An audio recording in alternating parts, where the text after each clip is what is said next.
Delphine, exercice pas simple que de conclure. Alors conclure, je ne sais pas d'ailleurs, mais en tout cas, faire une sorte de synthèse à chaud et de retenir quelques messages clés pour prolonger la discussion ensuite pendant le cocktail offert par Aqua Valley. Oui, je suis désolée, mais vous avez tous envie de partir. Mais non, mais non. Mais voilà, on m'a demandé de conclure, donc j'ai quand même préparé quelques, merci de jouer le jeu. quelques éléments. Donc, pour revenir là sur la journée, on est parti finalement d'un consensus qu'on a retrouvé tout au long de la journée sur la réalité du changement climatique et la nécessité de faire évoluer notre modèle agricole vers un modèle moins gourmand en eau. Et on a parlé de changement de paradigme, de passer du paradigme du contrôle au paradigme de la résilience, si j'ai bien retenu. Et ça nous a amené à lister, à étudier un certain nombre de besoins qui se font sentir, donc des besoins de diagnostic, et on a parlé beaucoup des données qui permettent de faire ces diagnostics, des bases de données, notamment du RGA et de ce qu'il peut dire, de la télédétection et de ce qu'elle peut faire et produire.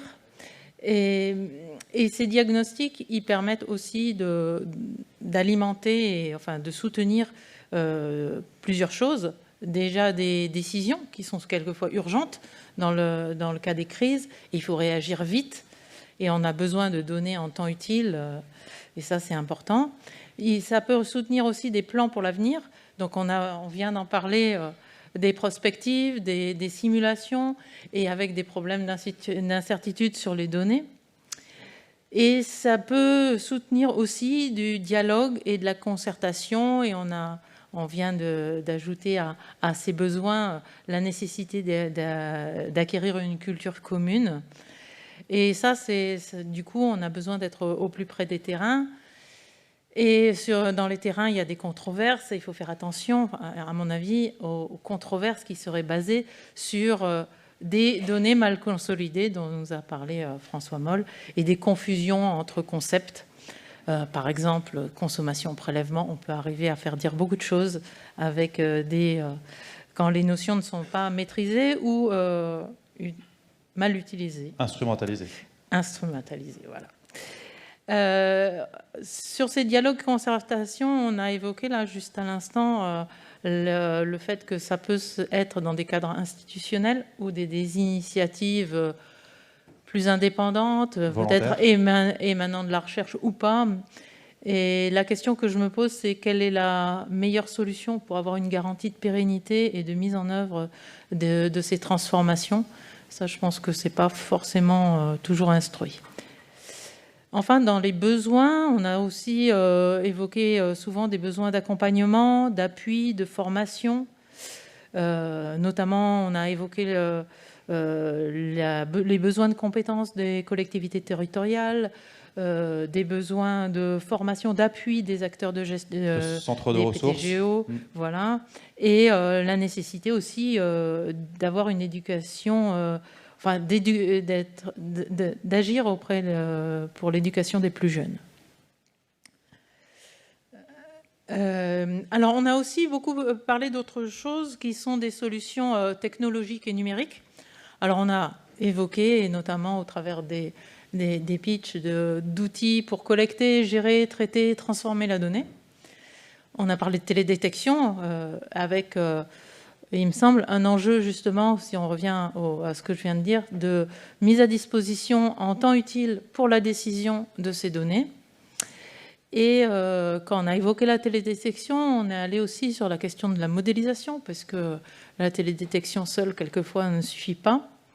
Et donc cette modélisation, elle permet de transformer la donnée, mais aussi elle peut être un support à la réflexion ou à la concertation, ou des briques pour des jeux sérieux pour discuter. On a parlé aussi de solutions techniques. Alors, des solutions, quand on parle de solutions techniques, il y en avait de plusieurs natures et surtout multi-échelles. On a regardé, on est passé de la rhizosphère à la parcelle et jusqu'au territoire. Ces solutions techniques, c'est des pratiques agroécologiques notamment qui ont été évoquées, avec l'agriculture de conservation des sols, l'agroforesterie.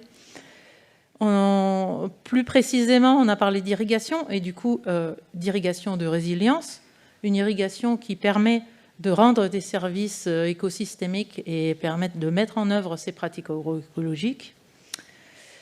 Et relativement à ces solutions techniques, on a évoqué le besoin d'aide à la transition pour permettre cette adoption, notamment peut-être l'accès à l'eau, mais aussi avoir des filières adaptées. Et la question qu'on peut se poser, c'est est-ce qu'on ne peut pas, et ça a été évoqué, conditionner l'accès à l'eau à des pratiques agroécologiques ou à une irrigation de résilience. Mais on a aussi besoin de convaincre, c'est-à-dire de montrer que démontrer que ces solutions techniques, elles sont efficaces et économes en eau. Et là, je ne peux pas ne pas évoquer le projet TAIOC. On vient d'avoir 2 jours de travail là-dessus. Petit instant autopromo. Voilà, c'est de la promotion. Donc, c'est un projet sur la transition agroécologique et l'irrigation en Occitanie et qui vise à décortiquer ces liens entre irrigation et pratiques agroécologiques, quantifier cet usage de l'eau dans des systèmes agroécologiques et regarder quels sont les leviers qui permettent de faciliter cette transition. Rendez-vous est pris pour un prochain colloque de la chaire pour avoir des résultats. Voilà. Et puis, pour conclure, parce que je ne veux pas être non plus trop longue, finalement, ce qu'on voit au travers de l'ensemble de ces présentations, de ces interventions, c'est qu'on a besoin d'approches intégrées, qui soient multi-échelles, qui aillent de la production au système alimentaire. Ça nécessite aussi de travailler sur des changements d'habitudes alimentaires, d'avoir donc des approches systémiques qui intègrent des disciplines et des secteurs très différents. Donc on a parlé d'hydrologie, d'économie, d'agronomie, de géographie, mais il y a aussi la zootechnie, l'alimentation. Les sciences sociales. Voilà, d'une manière générale. Voilà. Et on a aussi parlé de travailler ensemble, tous ensemble, donc dans les arènes de concertation, mais la place de la recherche aux côtés des acteurs de la gestion de l'eau, c'est gestion de l'eau au sens large, c'est-à-dire de l'utilisateur, de l'usager de l'eau jusqu'au gestionnaire, c'est important. Voilà, merci beaucoup. Merci beaucoup Delphine. Lénard, je rappelle que tu es directrice de recherche à INRAE. Merci pour cet exercice pas simple. Il me reste à vous remercier les intervenants d'avoir globalement joué le jeu sur le respect du timing et surtout d'avoir partagé des infos passionnantes. Merci aux participants pour leurs questions. Et puis merci à Alice qui a quand même fait tout le boulot d'organisation. On se donne rendez-vous prochainement pour la revue Sciences, Eau et Territoire qui fera la synthèse, en tout cas qui présentera des synthèses de toutes ces communications. Les supports seront bientôt en ligne sur le site de la chaire. Il reste à vous souhaiter santé parce que allons lever notre verre et on remercie Aqua Valley de nous payer un coup à boire. À bientôt, merci.